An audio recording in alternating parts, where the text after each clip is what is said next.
up, we have a special presentation regarding our special education revitalization project progress report presented by Ms. Joanne Murphy, strategic consultant for schools.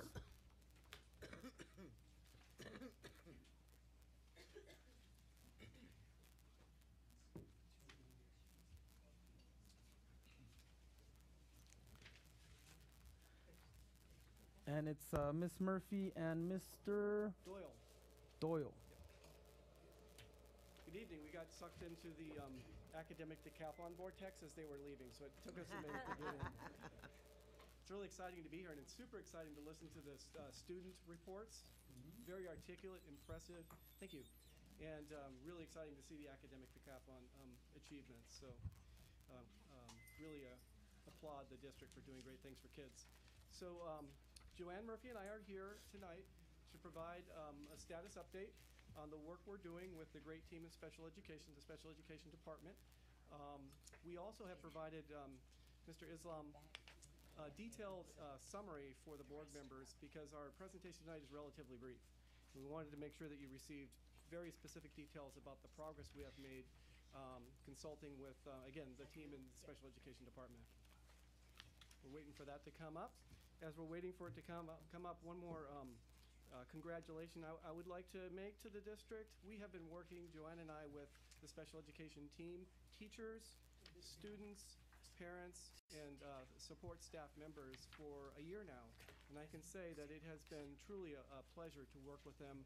Their dedication and professionalism is impressive. It really has been fun. So every time we come up, and I come up at least once a month, it's been a real treat for me to work with them. So I really acknowledge the great work they're doing and the passion and the commitment they have to doing right by students, in particular students with special needs. So, we ready to go? Let me see if this is working. So again, we're here to provide a report on the progress we're making with regard to revitalizing the special education program, working side by side with the great folks in the special education department, and in particular with the teachers and the parents to come up with new systems to ensure that special education is moving forward in a good way. And if we think back to the FCMAT report about a year ago that both Joanne and I presented to you, one of the central tenets of our task in terms of working with staff, and in particular the task force, is to ensure that not only are we developing programs that are supportive of students, particular students with special needs, but also they're fiscally responsible. And that's an important theme that we need to keep in mind as we move through this, because that was the central purpose of having us come with regard to FCMAT. So our consultancy, while not affiliated with FCMAT, is in the spirit of doing the work we're doing, is ensuring that we have that fiscal focus. Matt, to use your mic. A little higher? Closer. Sounds good. So our focus tonight, we're going to go through briefly about 10 minutes to move through this presentation, so we'll move relatively quickly. Please stop myself or Joanne if you'd like us to go more slowly. We're going to focus on task force, move into some of the work we're doing with regard to staffing, professional development, special education self-review, and if you can make a note that the acronyms are spelled out on the bottom, and then finish with communication, some of the work we're doing with regard to that. So moving into the Special Education Task Force, we started this task force in September. It is comprised of parents, students, teachers, administration staff, and then support staff. We have very good representation and average about 19 folks, 19 of the 25 representatives at each of our 6 sessions so far, and you can see the dates. We have all of the notes, all of the presentations, and the feedback posted live on the Rialto website, both in English and in Spanish. And after each session, we sum up the purpose of that session and the accomplishments in very brief talking points for folks who have busy schedules. The tasks we've completed, again briefly, obviously we've aligned it to the Fiscal Crisis Management and Assistant team, and in particular the focus on being fiscally responsive. We reviewed the current structure of the program in Rialto. We have completed a very detailed assessment of achievement data for students, and in addition to achievement data, both dropout data and suspension expulsion data. We've discussed at length current research in the area of special education and special education students being successful in a general education environment. And reviewed exemplary practices and programs both in the state of California and the nation. Our current focus, and we're going to share a couple draft slides with you tonight, is on actually building the strategic plan. We are right on schedule. Everything's going the way we anticipated it in terms of our timeline. Am I going too quickly, or is that good for the group? Very nice, thank you. So let's jump into some draft, and I want to underscore the importance of draft. These are drafts. We're actually meeting again on Monday, so please know that these will change as the group tightens things up. So when we start with developing a strategic plan, whether it's special education or general education, you really need to start with the culture and shifting the culture of what we believe in. So we're starting with beliefs, and these are the rough draft of the beliefs. You can see that the students are the center of education. There was a firm belief among all the participants that high expectations should be held for all students, regardless of their handicapping condition, and that all students can learn, and there's a belief in that, and that achievement is everyone's responsibility. And then all students have the right to be treated equally. So when we move back, when we take these beliefs, and the process we're utilizing is using those beliefs to develop a purpose statement. And that kind of goes along with the district's mission statement. So the purpose statement for special education program is to provide each student with an equal opportunity, and that's the identity of the department. They want to make sure all students have equal access. And then the purpose is that we're pushing for success academically and behaviorally. So both socially, emotionally, and academically. And then how we would put systems in place to ensure that we accomplish that purpose is by building on the strengths and accommodating the needs of specialized services that would be provided in the least restrictive environment. And just briefly on least restrictive environment, typically that means with general education peers. There are some exceptions, but just so you all know what we're referring to when we say least restrictive environment. So more to come on the beliefs and the purpose statement. We have accomplished the draft development of Chapter 1 and Chapter 2. Those are the two main events. Chapter 1 focuses on intervention first and then identification, and that's kind of a paradigm shift for Rialto at this point. And if you look at the structure of each chapter will have goals. Start with a goal, and then have strategies underneath the goal, and the strategies are intended to provide that method for which we would use to achieve that goal. So in the case of Chapter 1, for the draft goal at this point is that all students will access an early intervention system that builds on students' strengths rather than identifying students by weaknesses. We would build on their strengths and then provide multiple tiers of targeted, individualized support, and that would happen prior to identification. And if I can draw a connection back to the FCMAT report, we noticed that there was some over-identification in the district, and likely that was because we didn't have those early interventions very quickly so that students could get the support and not necessarily need to lean on special education for it. So keep that in mind. I do want to draw your attention before I finish to the right-hand side of that slide. Each one of those areas that have links to them are bits of research that we utilized and grounded some of our work in. In particular, you can see item 2 and item 3, which is the ELA-ELD framework for 2014, so it's brand new. And our work is aligned to what the state of California requires of Rialto, so we wanted to be mindful of that, and also of the mathematics framework. So keep in mind that as we work through this and set goals and strategies, we're aligning them to the new requirements of the state of California. Strategy 1, in terms of that goal, would be to implement a comprehensive professional development and collaboration system. So it was categorical among our representatives that before we moved on implementing a system, we need to attend to the needs of the teachers and the staff in terms of growing their knowledge base. And in particular, it's a collaboration system so that all teachers and staff are equipped to provide the very best first instruction in the general education environment, so least restrictive. Strategy 2, we will develop a multi-tiered system of support. And again, I want to call out that multi-tiered system of support is the terminology the state of California has adopted. It's aligned to something you may have heard called RTI, or response to intervention. So it's important to know that we're aligning it to the requirements. So multi-tiered system of support that promotes early intervention as a proactive measure prior to identification for special education services, so that we're moving past the wait to fail model You may have heard before that term used, where we would wait until second or third grade, where the student is so far behind their typical peers that we would consider and move into special education services. We would want to intervene early on in kindergarten or transitional kindergarten, so we can avoid or give students more opportunities to achieve and close that gap.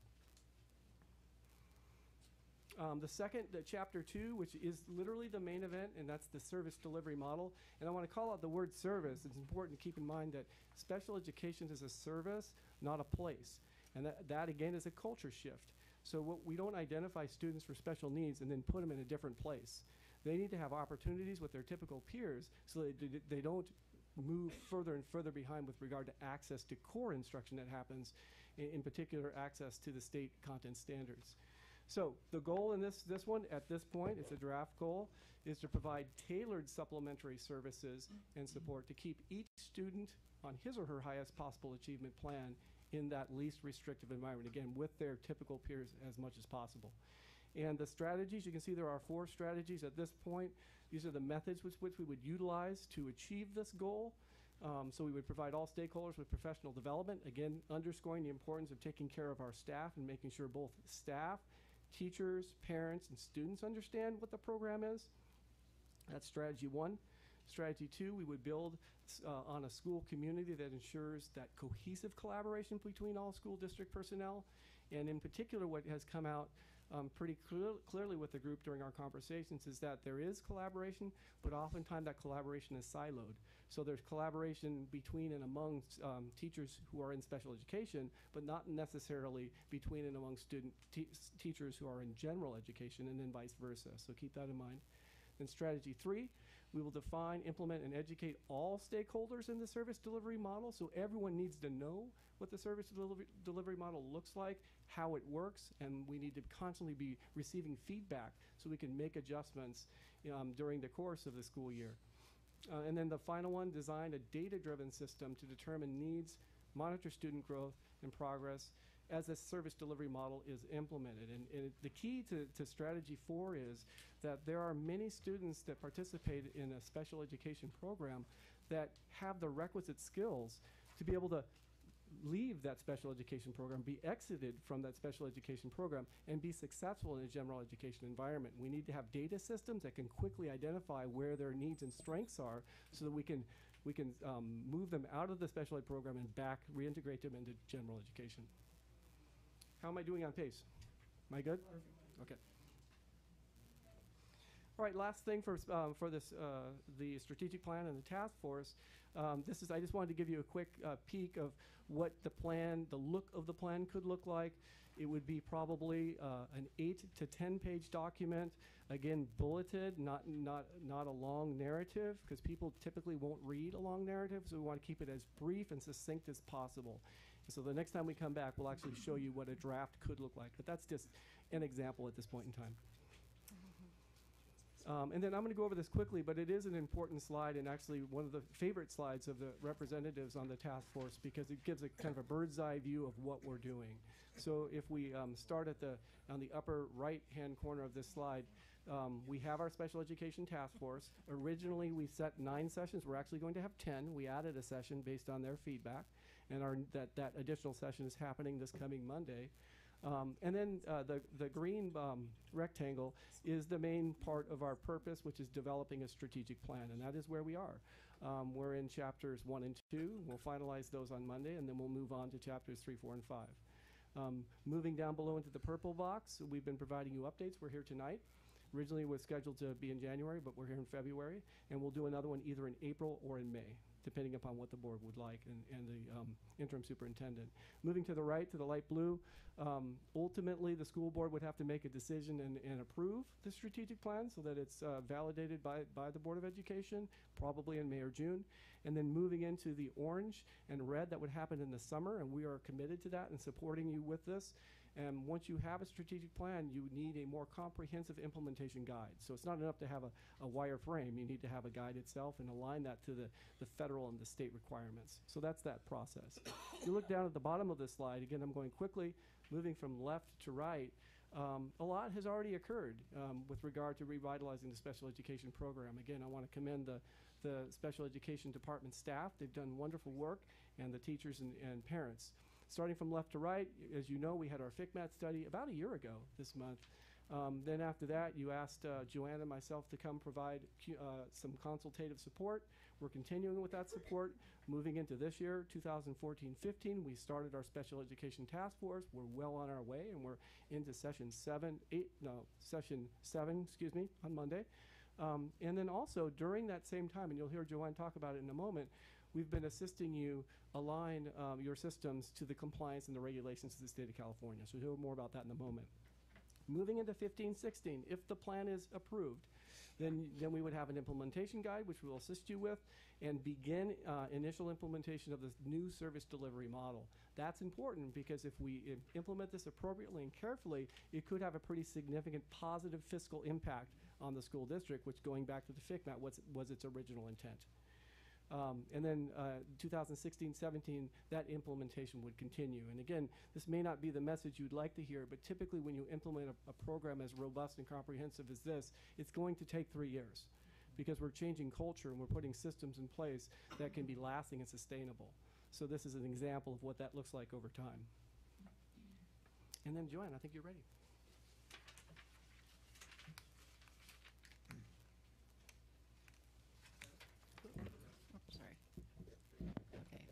Well, one of the first things that, with the district support, that has been put into place is an administrative infrastructure to support special education. So first of all, the special education has been moved to the Ed Services Department, which we had recommended in FICMAT, and is much more aligned now with core curriculum and access to all of that training and support.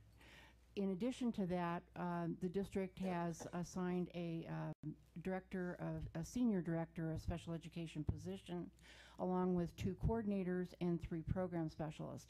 And that was the exact recommendation of FICMAT, that we believe a district this size should be very successful in special education with that kind of an infrastructure. The main focus of the next section is professional development. And as Matt talked about, the SESR process, that's a special education self-review process, and it's something that the state has continued to do for many years and encourages districts to take a very close look at themselves in terms of compliance. So if you see over on the left-hand side, the compliance system begins with a very detailed review of files. It's recommended by the State Department, and it determines the status of 38 state and federal regulations. It promotes legally defensive IEPs to ensure that the IEPs are correctly written. The process should be completed in the fall and in the spring, so you would do it twice a year, pre and post. And essentially, the main purpose of it is to develop a professional development process. What we would do is, from the results of this review that you've had already in the fall, we would then design a staff development system to cover all of the non-compliant areas to make sure that all of the teachers, specialists, and providers are trained in the areas where there were some compliance issues. So in Rialto's review, your staff developed special education teams that went out to the schools. All 28 schools participated. 227 IEPs were reviewed, and the overall compliance rate of the district was 53%. Now, we don't want you to get too locked on the 53% because the focus of this is not to identify or to make special education or even individual schools look badly, okay? The purpose is to find out, where does our staff need training and where do they need support? Because what we would hope to see is that in the end of the year, when you redo this, that you would see a dramatic improvement once that training and support has taken place. Then it would be ongoing from there.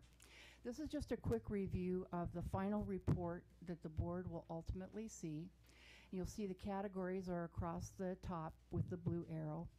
When you get to the red arrow, those are the individual items, compliance items that were reviewed, and the purple is the percent compliant. Over on the far right, with the gold arrow, you'll see the corrective actions. And if you see all of those individual numbers on the side, that will tell you the exact issue that requires some further training and support. So you'll look first of all at the overall percentage, and then and this is a district-wide report, and then you'll look at the corrective actions. Each school will have their own report, and they'll look individually at their corrective actions. And then each teacher will attend the training that's been developed for them, and a special training's been developed for each group. So a training for psychologists that will focus on assessment, because you see down in the assessment category, there's some areas of support that they're going to need. Transition services, there'll be a special focus for high school teachers, and the same with some of the other categories. So that's what the overall report would look like, and at the end of the year, the board will get the full report. The other areas, consultation with the staff on communication, development of systems like the special ed webpage, press releases, community announcements, and the task force archive. And I think I've gone into Matt's slide. Oh, okay. All right. Here is the schedule, and I'm sorry you can't read that very clearly, but hopefully you can see it on the paper form. But we have developed a full system of staff development that will start in April, and I think it's supposed to go April through June and not March, but it got turned around. We had to make some adjustment because we've had some other things that we've been participating in, so that changed our schedule a bit. But we do have, everybody will be trained at least initially. The program specialists are also being trained, and they will be going out to each of the school sites to meet with each of their teachers and work with them during the self-review process. So just finishing up our level of support, if we move from left to right on this diagram in terms of looking ahead and next steps, we have much work left to be done to finish our strategic plan with the task force. The special education self-review, or SESR corrective actions, will be addressed through professional development, and then we'll have our post session occurring sometime in April at each of the schools in Rialto. And then staffing software, we didn't hit on that earlier in the slide, but in addition to the SESR software program that this district's utilizing, and by the way, the report that Joanne highlighted, those are all automated reports. And what's great about that is people can call them up at any time. So we also have some staffing software we've been working with the special education department on. And the reason that's important, again, I want to draw it back to fiscal responsibility and the FCMAT, is that if we have a tight staffing system in place, then we can be careful not to overstaff. And typically in districts, when we find them out of whack with regard to the fiscal responsiveness, it's the overstaffing that happens. So we have actually staffing software that we will be working with the special education department on between now and June, and that should be put into place. And with that, the department should be able to make projections for the following year, which, as you know, when you work with elementary, middle, and high school, projections is absolutely essential with regard to staffing. And then finally, professional development needs to continue to be ongoing. So there's quite a bit of work still left to do. And again, it's really been a pleasure to work with the Rialto staff, in particular the teachers and the parents. And with that, this is the structure that we have committed to in terms of providing levels of support. If you move from clockwise from the top, we have our task force, we have our strategic plan, we're helping with staffing, we're assisting with the special education self-review, which is compliance, state and federal, and then we are assisting with communication. So again, I apologize if that was too quickly, but I think we were close to 10 minutes. So at this point, if you have questions for myself or Joanne, we'd be happy to entertain them. When you talk about the service delivery model, is that actually going to show teachers like what an RSP collaboration Yes. should look like and what an okay. Yeah, so Good. well, let me give a little bit more specific answer to that. So the service delivery model will outline the different components of service delivery. RSP would actually be retermed, so it wouldn't be termed as RSP. It would be Learning Center. Okay. And then in the implementation guide I referred to that we would be developing with the staff in June after the model's approved, there would be a fleshed out explanation of what each service delivery model is, and then the requirements of those with regard to collaborating with Gen Ed staff. So it would be a combination of the strategic plan, which would identify the actual service delivery model, and the implementation guide, which would give the specificity about what is it and how is it implemented. Okay, Does that and make sense? the teachers are actually going to see it in action, They right? would have, yes, they would. Okay. Question? Oh, if you. Go ahead. So my question is in reference to just the communication. You talked about the fact that the communication within the district, or excuse me, within the department, great. In the communication within the general education, great, but the mix across is lacking. Are you all working and helping to facilitate that, or figure out ways to make that communication stronger, to begin it, make it stronger, do whatever from that standpoint, and then working also with general education staff to help to be able to facilitate the students in general education to cross kind of pollination of that, so that the student performs and exceeds and excels in a general education environment? Right. So the simple answer is that's not the extent of our work right now. Okay. The focus of our work right now is to define the systems Okay. and to identify what types of communication need to exist. Okay. And then the implementation would occur in kind of future areas of focus. And we certainly can help with that. Right now our focus is making sure we have communication within our department. Let's start there. Establishing systems that are understandable and connected to research and the requirements of the state and federal government, and then engaging in redefining and rebuilding a culture of collaboration, as you were pointing out, between general education and special education, and what does that look like? So we're going to give models, and in the plan it will flesh out the specificity of what that looks like, but the implementation likely in terms of training would occur after June, just from a timeline perspective. Okay. Dr. Doyle, it's good to see that we're getting additional help with the kids that definitely deserve all the help that we can provide them with. I was looking at over the program here where maybe we could find an area to address parent needs, and I thought, well, maybe page 10 where it says areas for improvement, Right. maybe we could add another bullet point with parent communication. And more specifically, we need to find ways to empower our parents. They've been participating in communities and committees for quite some time, but we, the board here, we never see any resolutions and we never see any proposals. So what I'm advocating is that perhaps we find ways to get them assistance so that they can not fear writing a proposal or a resolution. And I think the board would be more than pleased to look it over. And so, because some of their concerns are not unreasonable, and it's their children, and That's right. that might be an area where we can put another bullet in. Excellent. So I made a note. That's very good feedback, and that we're actually intended to do that in the coming chapters of the strategic plan. It would be chapter 4. Excellent. So And- I have a and- note there. So I have parent commitment, empowering parents, and then also addressing possible resolution proposals and assistance. Excellent. Thank you. Any other questions? Please do. I just wanted to make one follow-up question, answer. What am I trying to say? Yeah, I've lost my train. Huh? Support for parents? No. Oh, we have general education teachers are part of the strategic plan. So I don't know if we mentioned that clearly enough that, we have multiple members, parents and everybody, but we have a contingent of general ed teachers who kind of keep us honest in terms of not staying focused just on special education, but general ed as well. Well, our presentation, we didn't have a chance to go in depth. I would encourage you to visit the website. We have over 100 pictures of these folks in action, and it's actually pretty heartwarming to see some of the great things that are occurring. So it's fun. Any other questions?